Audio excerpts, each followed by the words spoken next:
Welcome to the Yale Career Panel on Product Management. My name is Justin Kostlin, Yale class of 2009, Ezra Stiles, and I'm pleased to be here with all of you today. This is the 35th in a series of panels and webinars started by Peter Young in March of 2012. Peter's here, right here in person. Do you want to wave hello to folks in the room? Yep. Thank you, Peter. With subsequent collaboration from Trish Takamoto and Julie Stone as well. Trish, please say hello.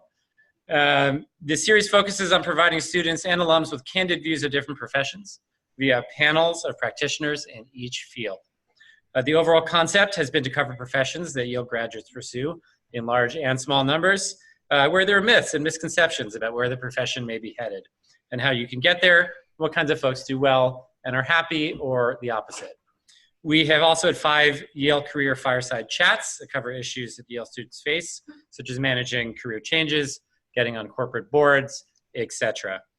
Topics have included artificial intelligence, law, boutique consulting, normal consulting, investing, medical, investment banking, drama, film, architecture, entrepreneurialism, education, government services, internet, journalism, biomedical, music, nonprofit, finance, investing, real estate, R&D, political careers, and a comparison of investing and investment banking. Our next Yale Career Panel will be on the medical profession, and our next Yale Career Fireside Chat will be how to exit the academic career trajectory. Today we're here in the beautiful conference rooms at law firm Paul Weiss, with a group of students and a large number of people participating via streaming video. We'd like to thank Paul Weiss and partner Les Fagan for letting us use this facility. They've been a supporter for many years. There's a small team of volunteers who've organized these panels since their inception. However, this has always been a collaborative effort. A couple shout outs. We'd like to thank the Yale Alumni Association, Yale Office of Career Strategies, Yale Association of New York, formerly known as Yale.NYC, and I believe currently as well, Association of Asian American Yale Alumni, Junior Class Council, and others. All these organizations helped with either the planning or the marketing of this event. During the Q&A, a special note for folks on the video conference, please click on the participants button on the bottom of your screen and then click on raise your hand. So participants, raise your hand. That's on the far right and we will be able to call on you. You can also click on the chat function and type in a question. We expect to end at 5:30, but for folks here in the room, panelists have agreed to stay and answer questions and talk with attendees. All right, today's profession is product management. Product management, not project management, not program management, product management. Our panelists today are William Wong, who is a senior product manager at Block Renovation, which is a startup looking to streamline bathroom and kitchen renovations. We just lost the monitor, but hopefully all is well. Previously, he was a product manager at WeWork. He holds a Bachelor of Arts from Yale, where he majored in architecture, and a Master's of Architecture degree from the University of Pennsylvania. Sam Massey, right here, is a senior product manager at Information Builders, which for some reason we'll have to get into later is called IBI. Not sure what the last I stands for. Many mysteries in product management. Sam works on data intelligence tools used by Fortune 500 companies and government agencies. Which ones? We don't ask. Previously, Sam worked as a product manager for Accelerex, which is an energy storage analytics startup. Bunch of concepts there, and EF Education First, a multinational travel and education company. Sam is fluent in Mandarin Chinese and worked in China for 5 years. Fun fact, his writing on China has been featured in the New York Times. He received a BA in economics from Yale and a certificate from the MIT Advanced Study Program. Joining us remotely from San Francisco on the video conference is Mei Liu, a senior product manager at Cruise. Cruise is a self-driving car company. For those not in the know, it is very hot right now. Very, very cool company to work for. They're building a fully autonomous electric vehicle in San Francisco. May works with their artificial intelligence teams on perception and experimentation.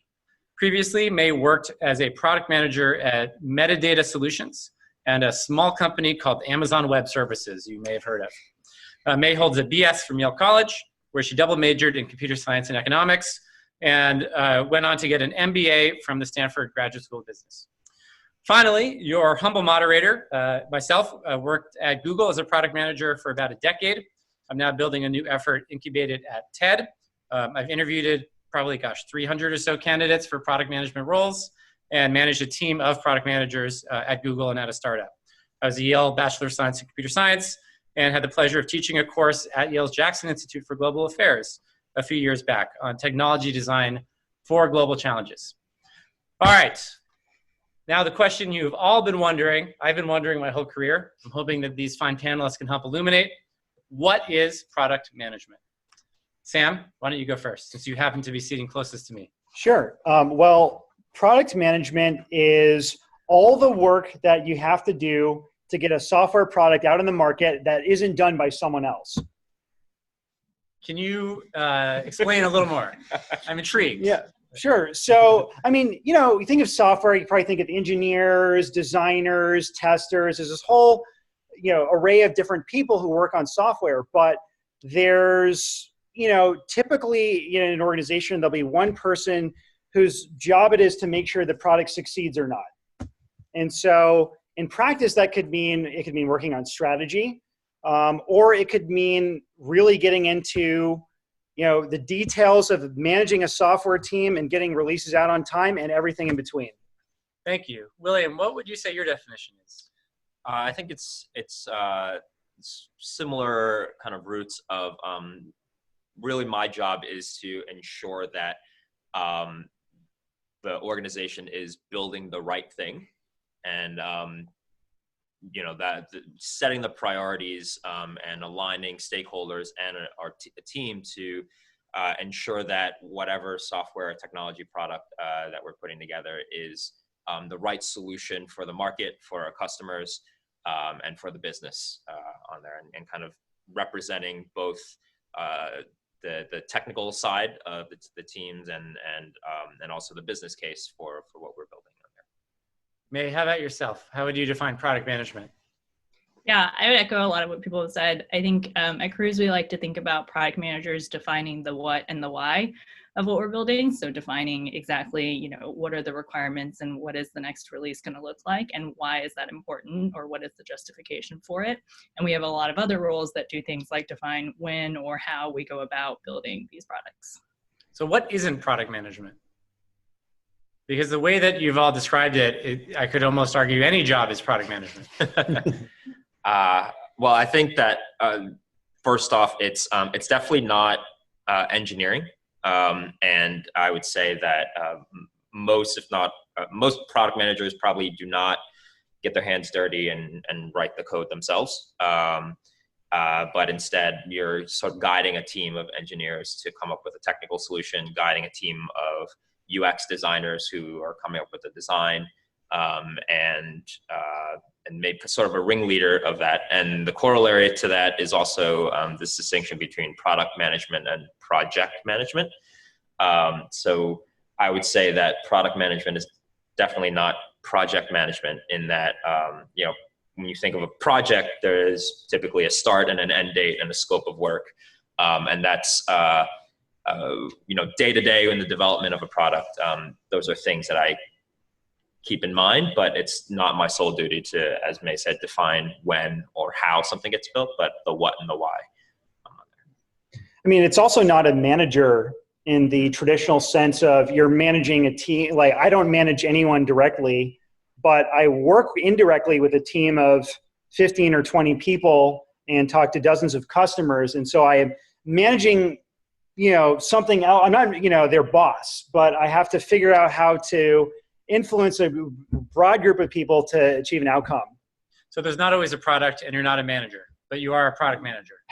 That's right. All right. Well, I must say, I'd love to learn more about how you all got into product management, and maybe May, we can start with you this time. Can you walk us through your personal story of what set you down this road to product management? And then maybe once all three of you have told your stories, we can assess how typical they are. Yeah, that sounds good. So I graduated from college with a degree in computer science and econ, and I didn't go into a field of technology right away. I got kind of caught up in the whirlwind of recruiting for different finance jobs and ended up going into banking and private equity for a few years. When I was in investing, I started to realize that I think a lot of the best investors and a lot of the businesses we were investing in were led by people who actually really understood the depths of operations for a company and had actually built or run something before. That was part of my impetus for going to business school.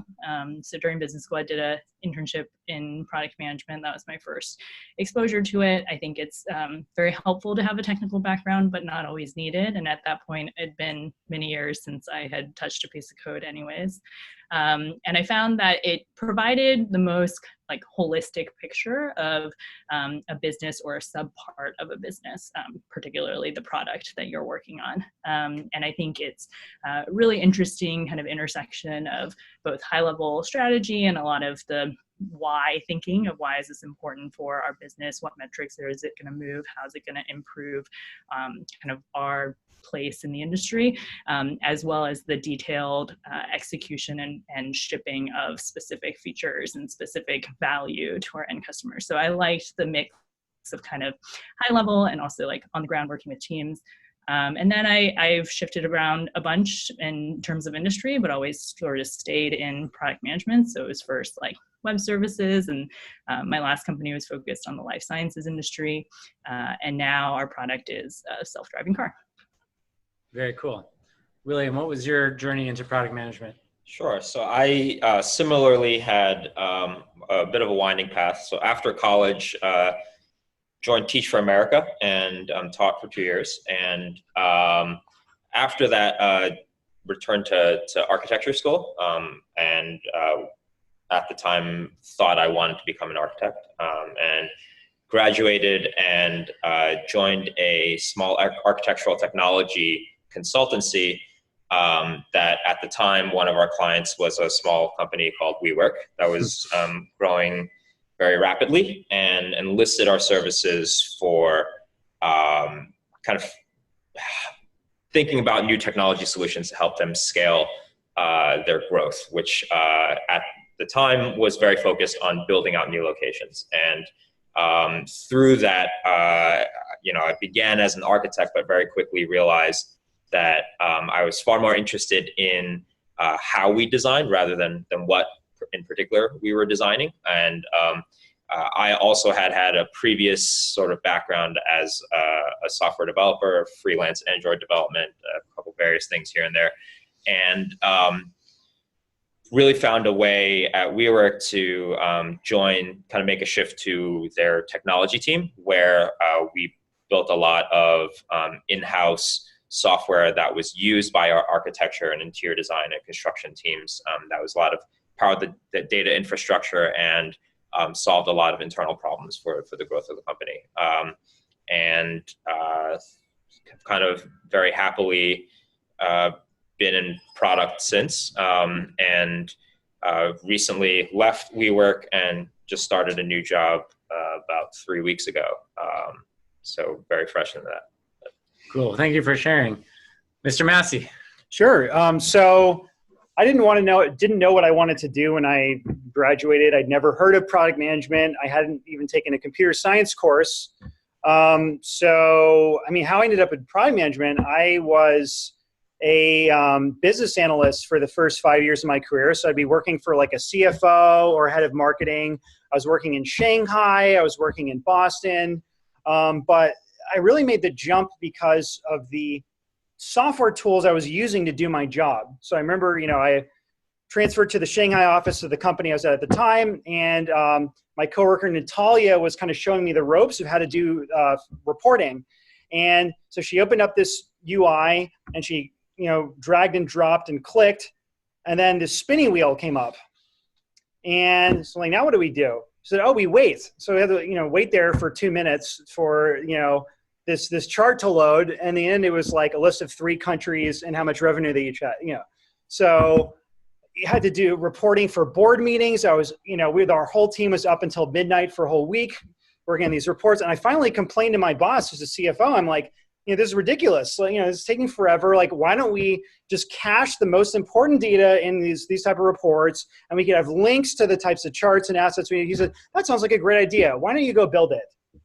So, I made the jump from user of products to rolling out an instance of those products for my organization. And now I work on the types of products that we sold to, that my organization used. So they say that to do a crime, you need means, motive, and opportunity. And I wonder if those three were also required for the jumps that each in your own way, each of you made into product management. I know a lot of the folks here in the room and on the video conference today are alums where, this is not their first job out of college. They're not currently in a product role, but they might be thinking about it. So what advice would you have based on your own journey as three folks who all jumped into product management at some point on your way, how to spot that means, motive, and opportunity? Sure, it's a good question. I mean, I think software is just in literally everything we do now. So I don't know how, universal my particular journey was, but I see everything people are doing now, they're using software or AI or, trying to automate. And so that was the way in for me. It was just looking at that critically and saying, how can we make this better? Interesting. William or May, if you have any thoughts. I don't have anything immediately. I would say, I think, a lot of times people I've seen move into product management or move into a different role. It's like when you think about trying to move from where you are to where you want to be, you might want to think about which dimension you want to change. And so one is like, if you've built up really deep expertise in any one industry, then applying that expertise, but to a slightly different role could be helpful. So for example, my last job, I actually didn't really have the title of product manager, but I was working on a data science team very closely with data scientists, machine learning, and AI experts. And that's a big component of self-driving cars here. And so pivoting into, okay, a slightly different role and a different title here, but still being able to leverage like expertise that I had built was one way to pivot into a more traditional like product role. So maybe think about kind of like what other skills you can leverage and experience you can leverage to go into a company, but be in a different role, like in product. So basically find a way to do the job before you have the title of the job. And then that way you can very seamlessly slide in. Is that a fair summary? Yeah. And for folks who want to take that advice but aren't quite sure how, what's the sort of first step? Let's say that I'm in a role where I've developed some expertise, in data analytics or in architecture or in business. And I found myself in a company that, has a lot of different projects, has a lot of different clients. I know I want to wind up in product, but how do I move in that direction? Because you've all made that transition. Yeah, I think one made a great point that, for me, I came from sort of a domain expert in one particular field, in the building industry. And that was my natural transition into, okay, I'm very familiar with the target user and the needs of that user. But how can I leverage that into what was ultimately a pretty new skill set for me as picking up the product craft. So the idea of how to run a software team, how to get into data analytics and kind of reapply that into there. So sort of orthogonal to May's kind of view where she was doing product skills, but kind of shifted into a new industry. I was in an industry and had to pick up new skills, but had the advantage of kind of using it. So identifying the opportunities to take whatever current expertise that you have now in your current roles. And I do think that there are very few, it's hard to find product roles that are extremely junior entry-level positions simply because, there isn't a traditional educational path. I think we're just starting to see either associate programs at some of the bigger tech firms that have that, or maybe certain kind of business degrees may be helpful, but certainly Yale does not have an undergraduate major in product management. So having some sort of work experience and identifying the parts that may apply to the product management skills, whether that's managing stakeholders, whether that's understanding user needs, whether that's a proficiency with data analysis, or some element of finding those things, or even understanding kind of an industry and a market. Any one of those ways can be ways that you kind of parlay into your next move. I think that's right. It's either understanding the problem or understanding the solution, or ideally some of both. Right. So Yeah. switching gears slightly. Oh, unless Sam. Oh yeah, no. For me, the very first step was going and having lunch with the VP of product at my company. So I was lucky. I was at a big company with a lot of different roles, but I was interested. I tried to connect with as many people as I could and ask them about what they did. That's a good pro tip.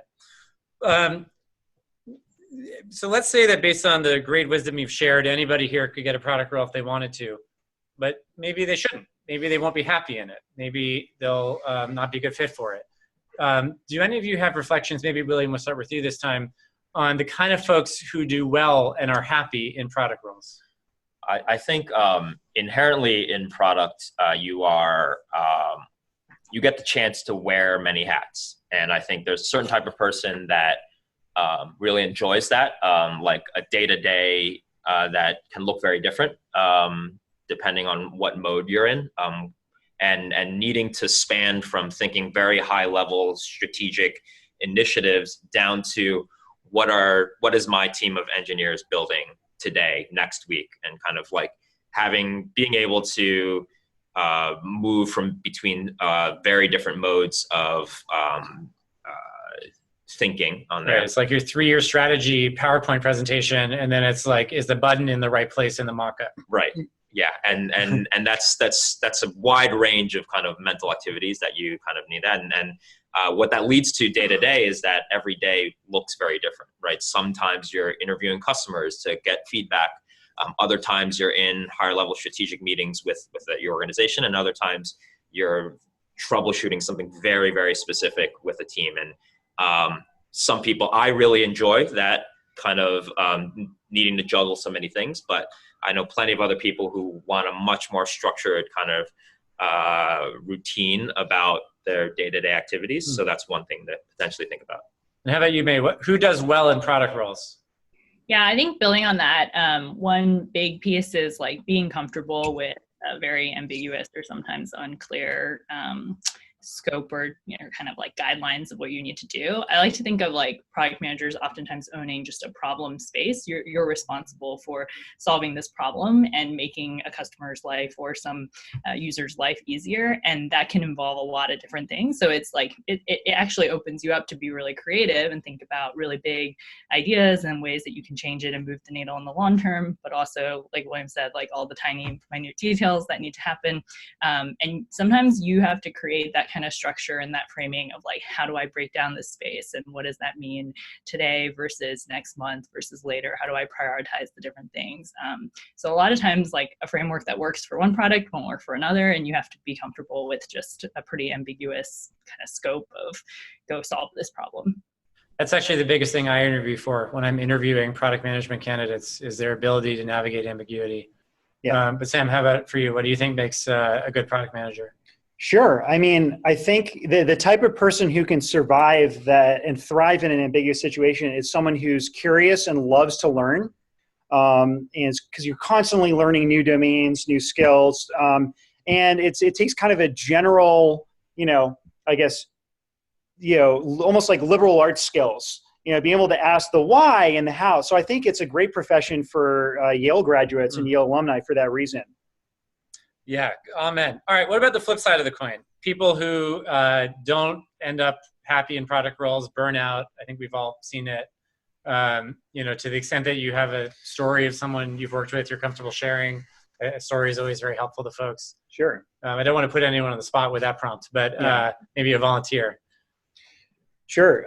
So, one type I've seen struggle is someone who's very strong in an individual contributor role, like a star engineer or a great designer or someone who maybe they were, a great analyst at a, financial services firm, and then they're suddenly thrust into product management because it's just very different. You can't do even a fraction of the work yourself.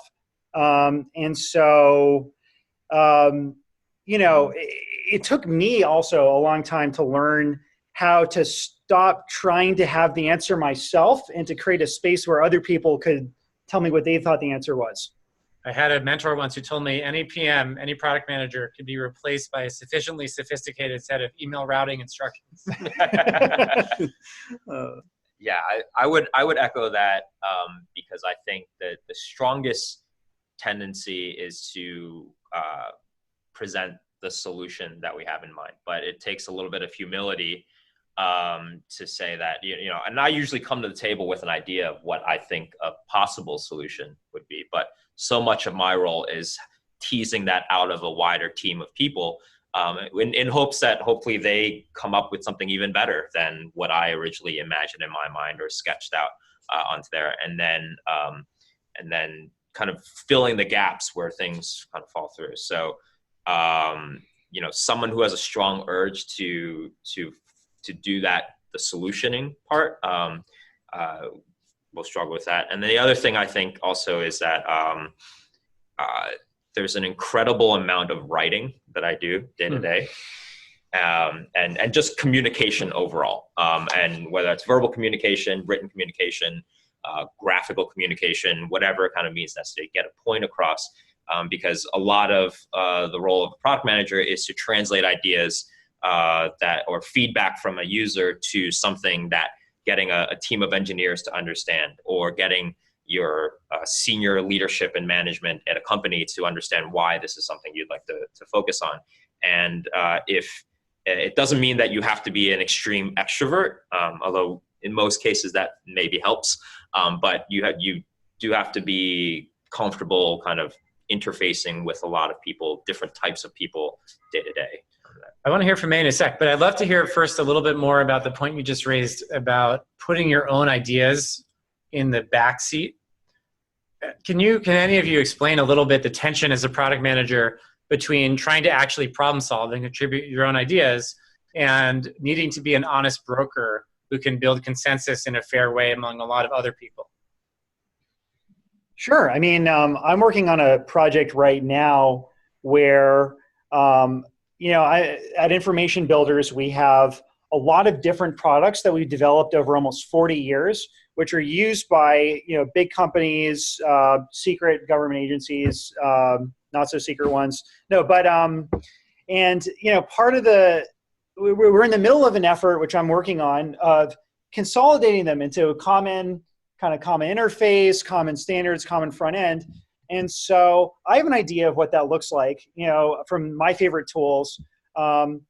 And so the biggest tension, the challenge I have is, I go into a meeting and there's 10 people in there and each person has a completely different idea of what they want, or they're zeroing in on their pet feature or their pet idea and advocating that and not really listening. So there are times like that where I'll have to just throw out my idea. Like, I think we should start by building something like a Dropbox for data assets.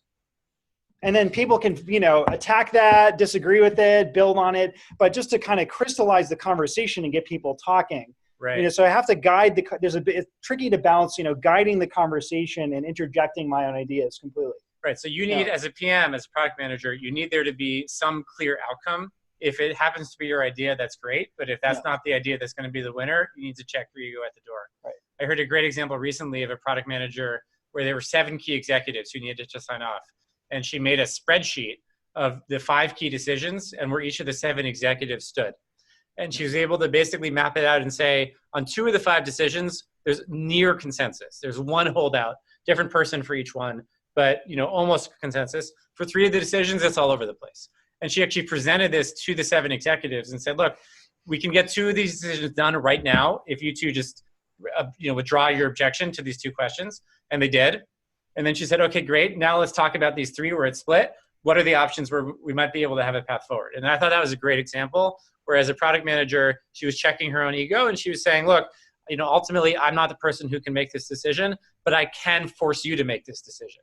And I'm going to create a structure in an ambiguous context, to May's point, that gets us there. May, I want to get back to you, though, and the question on the table. The folks who don't work out as well in product management, why is that? What are those characteristics?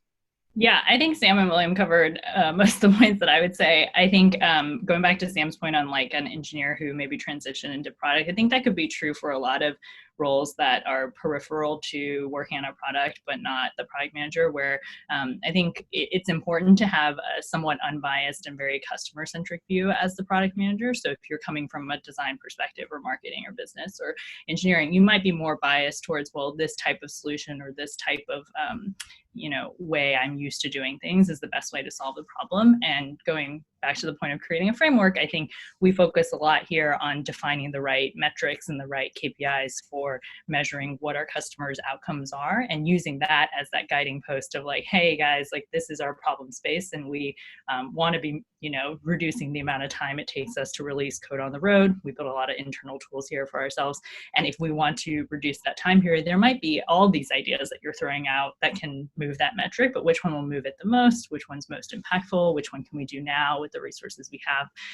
So being somewhat unbiased and more focused on like the end outcome instead of the individual outputs is really important too. Thank you for that. All right, we've reached the myth busting round. What are the myths of product management? Other than, of course, all the glamour and accolades that we never actually receive, but occasionally product managers do get to be the named author on a blog post or an announcement or something. What are the things that you think maybe that kind of a public, statement gives an incorrect view of the profession? Anyone want to go first on that one? I think there is. I think years ago someone put out this notion that you are a mini CEO of a product, and I think that's in some sense because you kind of wear so many different hats or represent so many functions. There is a little bit of that type of role, but certainly I think the biggest difference is that unlike a CEO, you don't actually have much authority in there. And I think the best way that I've put it is the key phrase is influence without authority, right? The engineers do not report to me. My designers that are doing the mock-ups do not report to me. My senior management at a company certainly do not report to me.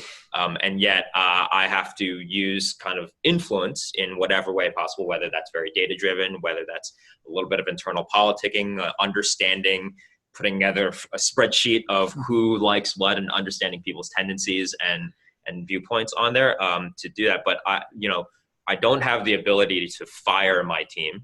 I rarely have the final say in all this. And so what I need to get to is a point where we either have full consensus, or if not, we can get everybody to disagree and commit, which is, I think, a phrase from Amazon. It's that, like, if you may not like the final thing that we've come to, but I need everybody in the room to say, okay, I disagree, but I'm going to come out of this with aligned. And with a single vision on that. And I think the biggest myth is that, like, as a product manager, I can really like put my foot down and make that call. But really it's really about this consensus building on there. Well said. Any other myths folks want to bust? I'll say something. So I think one myth is that, or maybe not a myth, but I think I traditionally had this view that like product management was only for products where there are like external consumer users. Like you build an iPhone app or like Facebook or Google, these like tools that people use a lot. And a lot of the focus is like the product manager is the voice of these customers who are using the tool. But at Cruise, like one of the teams that I work most closely with is our perception team, and they're building the software that basically takes all the inputs from all the sensors on our car and produces as an output different tracked objects that then our other parts of the stack consume in order to drive the car. And so if we think about it, going back to what I was saying about KPIs, like a lot of what I focus on is still thinking about what's the end outcome or problem that we're trying to solve, which is we need this car to drive very safely. We need the car to drive very smoothly. These are different things that we can measure about the outcome of this product, which is the car. And we don't have riders today, so we don't have end users. But there's still a lot of thinking around like, how do we prioritize the different types of work we can do to improve the safety or improve the comfort of the car? And so taking that just like very metrics-driven approach approach, it's not your traditional maybe PM role where you're like constantly interviewing customers and going out and understanding their user journeys, but it's still a system that needs to be optimized. It's still a problem that needs to be solved. And we have a whole slew of product managers here that focus on thinking about how we translate these KPIs into quantified amounts of work. So a little bit different of a view on product management, I think. Not every product manager works on a product. Yeah. Product. Yeah, and also like there are more products than you can imagine. I think there's a myth that a product manager works on something like TikTok or Spotify, and that's like the be all and end all of product management. But I mean, I've worked on all kind of wacky. I worked on like this, tool for utilities. I worked on an internal customer tracking system. I worked on data visualization. So there's a lot of stuff that, especially in the B2B, or as May mentioned, the tools for people in your company, where there's a lot of places where a product manager can help. Right. I used to work in TV advertising briefly, and there was a saying that your users are your customers, your employees, and your boss. Yes. And as a product manager, I feel like you're often juggling those three. One myth I'll add to bust perhaps is that a product manager joins a new team and just hits the ground running and is managing the product. I had a mentor early on, a manager named Shishir Mehrotra, and he said every PM joins their team as a note taker, and that's all they're qualified to do. They can sit in the team meeting and write what's going on. Then they become a spokesperson. They can tell other people, hey, I've been in the team meeting. I took the notes. Here's what they say. Here's a summary. Then they become someone who can report back to their team and say, I've been telling folks what we're working on, and here's the reactions that I get. And then and only then can they even begin to do what William said, which is to influence and to lead and to say, okay, here's all the different stakeholders. Here's the perspectives. Here's the goals. Here's the constraints. Here's where I think we might need to move forward to. Oh, okay, you disagree? Well, maybe there's other options. Let's evaluate the pros and cons and see if we can reach a consensus. Last question on our end, and then we'll open it up to folks on the video conference and here in the room. If you don't stay in product management your whole career, I think we're all relatively early in our careers, and I'm sure that paths will wander.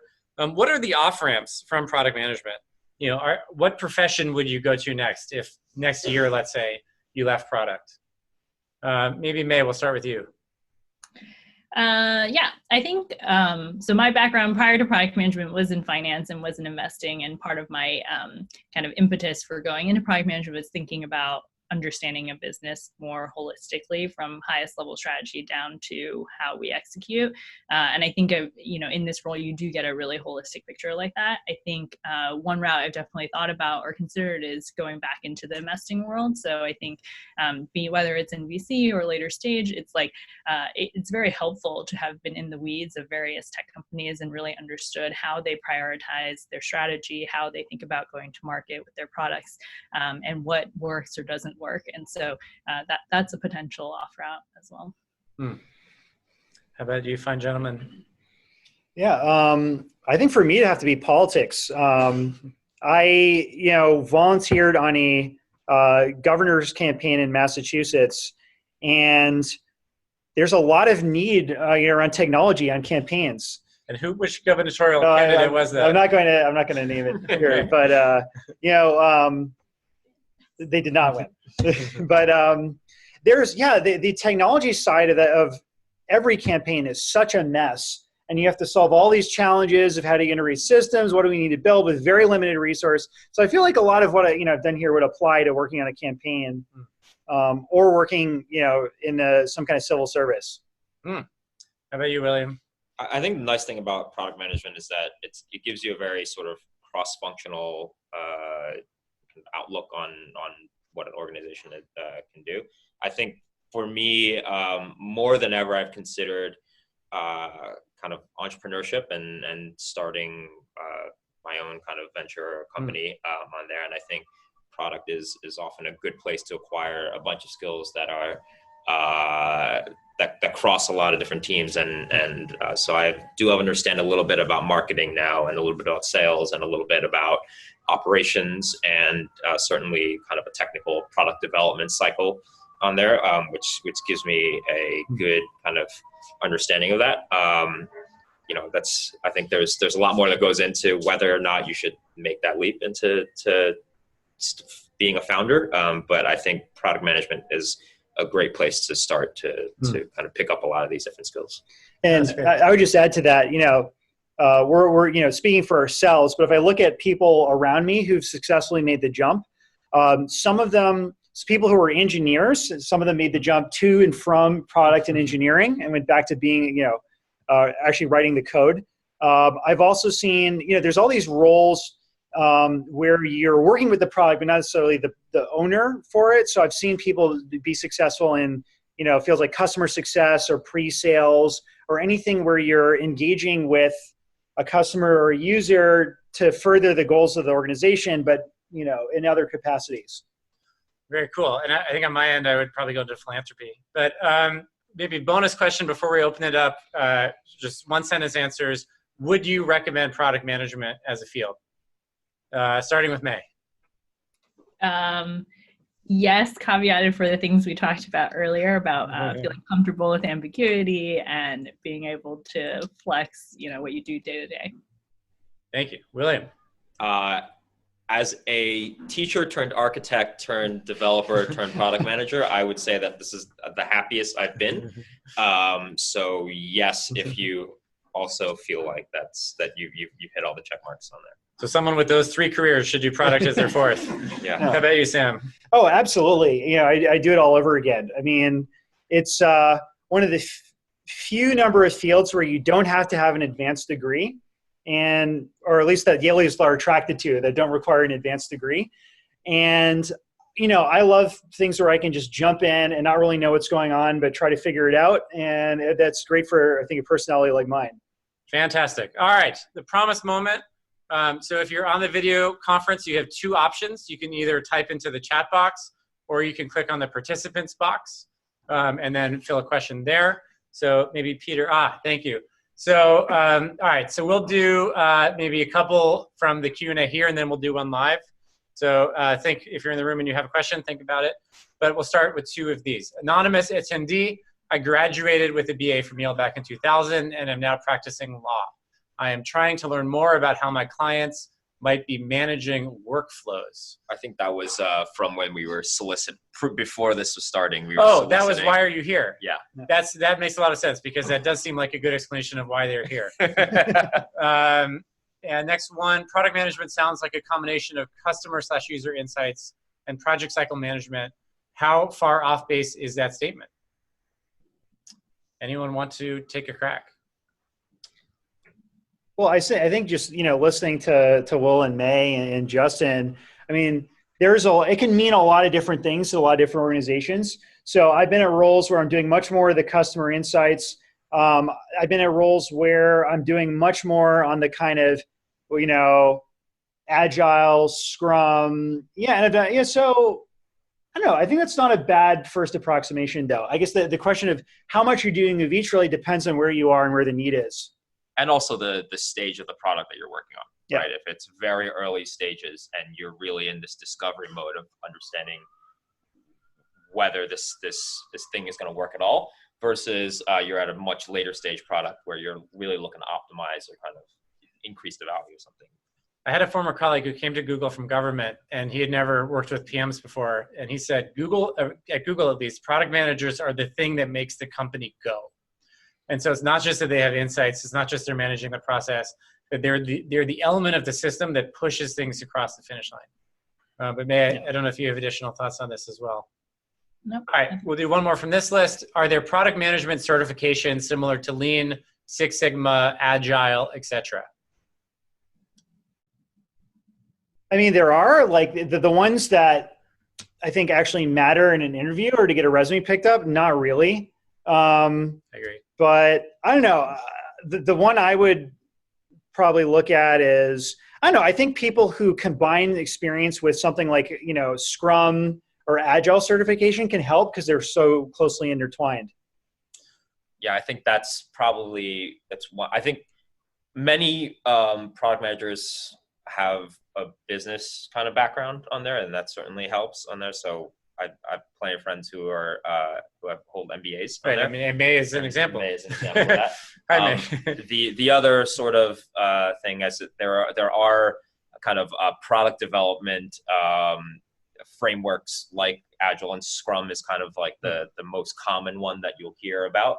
And so I am a certified Scrum product owner. It means I took a workshop for an extended period of time and passed some sort of thing, but it really, I think that your past work and your portfolio of work is probably much more insightful than and certainly in terms of getting your foot in the door. I think focusing on the types of work that you're doing rather than trying to build certifications is certainly nicer. Yeah, I agree. What have you made go? Yeah. May, anything on your end to add to that one? All right. Let's do maybe one from the room. Yes, sir, in the back. This is for the moderator. I'd say first have done a great job. Oh, thank you. Would This is a plant. mention one of the questions that you use to interview for the ability to handle ambiguity? Yeah, so the question was, what are questions I use when I interview candidates and I'm trying to assess their ability to navigate ambiguity? So I'll give you two. So one of them is, imagine you have infinite resources to start a new project from scratch, like literally infinite, like trillion dollars, just like all the trillions. But it has to be one new thing from the ground up. Could be a nonprofit, could be a company, could be a park, could be a catapult that launches shoes into space, because why not? What would you do? Tell me your first hour, your first day, your first week, your first month. A good answer will articulate some mission that's macro, and then translate that mission into a specific project that's doable. It will acknowledge that you're not going to do it alone. You need to build a team. It will have some sense of staging. So first I need to answer these questions, then these questions, then these questions. I'll often ask a follow-up question. Who do you choose who to trust as you build your team? Let's say you have to build a team that has expertise you don't personally have. How do you evaluate which experts to trust? And I'm looking for some sophistication around track record. Not just like a bad answer is, oh, I just see who I like. A good one is like, I really diligence it from multiple points of view. I try to understand how it would all fit together. So that's one way I often use. Another one is I'll do role plays. So I'll role play being a befuddled friend trying to open a bookstore and asking for advice. And the right answer is, why are you trying to open a bookstore? Probably a third of candidates ask that. And then I explain why. And then it's, okay, what are your constraints? Okay, what are ways to experiment with a little quick iteration? Can you do a pop-up bookstore in a park for a weekend? Can you work at a bookstore for a month? Okay, maybe could it be a hybrid bookstore cafe or a bookstore laundromat? And that's where creativity can shine. So it's some sort of, I give them a very, very open-ended prompt and see if they can create a goal, create a structure, create pros, cons, create some way to evaluate those pros and cons, and be creative in the problem space and go from there. Hopefully that wasn't too long an answer. Great. If any of you have questions you use as well, go for it. So I've both interviewed for product roles and also recently came out of a job search myself on there. And so one piece of advice specifically on that is oftentimes interviewers will give an intentionally vague questions or prompt. And one of the things that they may be looking for is what type of follow-up questions would you ask on there? Meaning that I left this broad to see if you're the type of person that kind of boldly charges in with like, well, I've got this all worked out in my head, or asking the type of follow-up questions. Well, what are some constraints of this kind of problem that you've put out? Like, if I were to launch shoes into space, are there, is there something else that you're looking for, or to describe what type of research you might want to do as a follow-up to that to really validate that. And also on the flip side, being able to demonstrate that, okay, I don't have all this information yet, but here's my first guess, or kind of, and being explicit as you're talking about describing your idea, what assumptions you're making, and kind of that will demonstrate how you might act given that uncertainty or ambiguity. That's right. Yeah, it's almost like an economics paper. Here's my assumptions, here's my analysis, here's my conclusion. Right. All right, unless there's anything from Sam or May, we'll go to the next set of questions on the Q&A. So Jessica Yang asks, how does one respond to claims that PM can be replaced by sufficiently advanced email routers, / that PMs are just conduits for information traveling between other parts of the team? It's a fair question. Any responses? Maybe May or Sam, I'll put you on the spot since you didn't answer the last one. Yeah, I'll take a shot. I think one of the things that actually makes, going back to the question of like what makes someone happy in the role of product management, is working with people and working with different types of people. I think we, there's a lot of managing stakeholders, and it's like a very vague term, but just working, because you are working across so many different team members, it's very rare that everyone will agree right away, and just passing information from point A to point B is not going to help get to a resolution or help people learn, like meet in the middle or understand and align. And so I think a big role of PMs is having that kind of emotional intelligence, working with individuals on your team, working with them to understand where they're coming from, understanding why they have a certain perspective, and then merging that with someone else's perspective. So I actually think there's a lot of that glue or that gel that a PM provides that would not be able to be replaced per se by just transmitting information. Right, it's translating as well as transmitting. But once AI gets good enough, surely that will become unneeded. Maybe. Yeah, we'll be at the forefront of building that to replace ourselves. Anything either of you would add? Sure. I mean, I guess the best response to the claim that they could be replaced by Conduit is that it hasn't happened already. And one reason it hasn't happened already, it's not because, AI is good at solving problems where there's already data that's consumable by machines. And we're not yet at the point where, like, something humans are still pretty good at compared to machines is taking ambiguous information from lots of sources, including, results of conversations and, then these kind of like putting them together and having a flash of inspiration. So like some of the best work that I've seen, done in my organization is resulted from people, bumping into each other in the hallway. It's a cliche, but oh yeah, having an impromptu conversation. Or I looked at this feature in another product that reminds me of something that this guy said at a industry panel, and we're working on something similar. Why don't we bring those two guys together? That's something that machines can't. Yeah, it's fuzzy. So I see Jessica asked another one, but in the interest of time and fairness, since we're not going to have time to get through all of them, let's go to Logan's.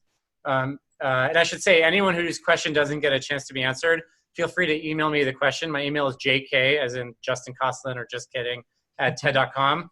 And if you send me the email, I'll reply in the next couple of days. So Jessica, for your second question, or anyone else whose question we don't get to, we're happy to give it a crack. Logan asks, what would you consider before joining a small startup as their first product manager?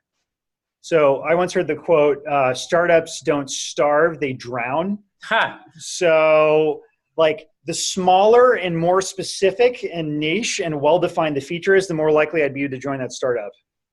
So if the startup doesn't have clear definition around what they're doing, the PM's not going to be able to solve that problem for them. Right. Got it. I would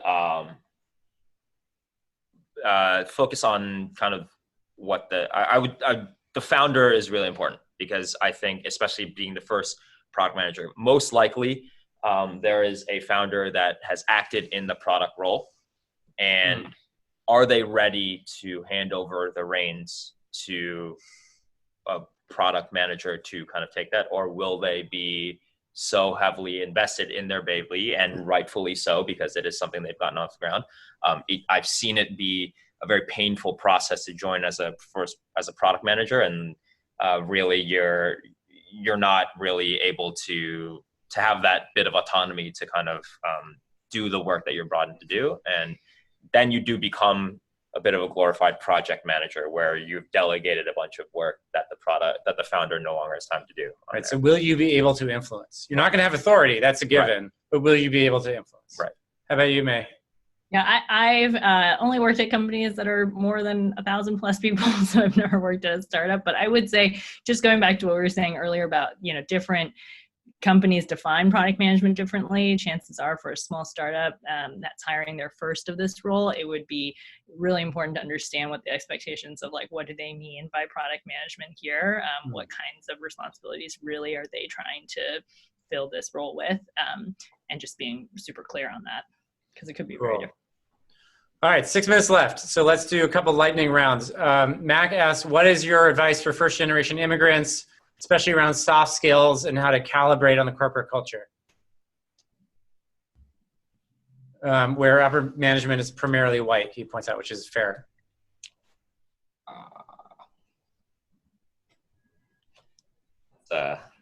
That's an interesting one. I mean, I am well, I'm the child of immigrants, and you know, I don't necessarily think that has been a barrier to me getting my job done. Partially because I think having gone to a place like Yale, which I assume that most of us have on there, so I feel comfortable saying that on there. I think that has socialized me a little bit to kind of pick up on some of these soft skills, just having been in an environment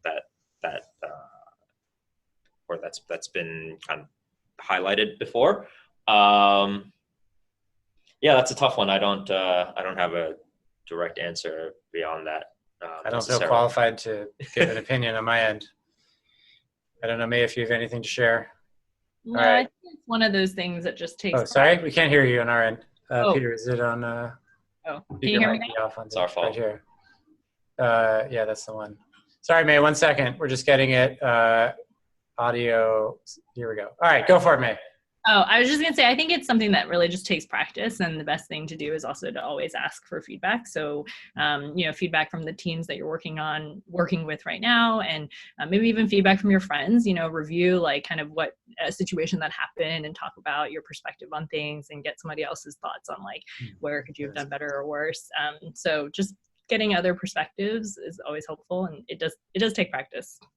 Yeah. And I would say not having some of these soft skills is not something that's unique to immigrants in general. I think there are plenty of people who, you know, I certainly had to develop these soft skills over the years to kind of understand and think from a lot of different perspectives. I think most of all, it's trying to put yourself in someone else's shoes is the most common thing on there, whether that's the shoes of a user, of a stakeholder, of your boss, and trying to understand on that. That's universally kind of like trying to understand someone else's viewpoint is helpful in any product role, regardless of your own background. Well said. Isaiah asked, you spoke about product management, you spoke about project management, you haven't spoken about program management. Anyone want to? We don't really I distinguish. don't really know what it is. Okay. Do you? At least at Google, program management is a separate job ladder from the other two, and it's really it's complex programs that often involve owning something in a deeper level than a project manager might. So, for example, the support and engagement function of a team. You know, you're going to have contractors, vendors. You know, there's a newsletter associated with it. There's a whole program there to engage customers. And so that could be owned by a program manager. It's not really a sales function. It's not really an engineering team function. So it's a program. Yeah. But they're typically less technical and a little bit more scoped. The ambiguity is a little lower often.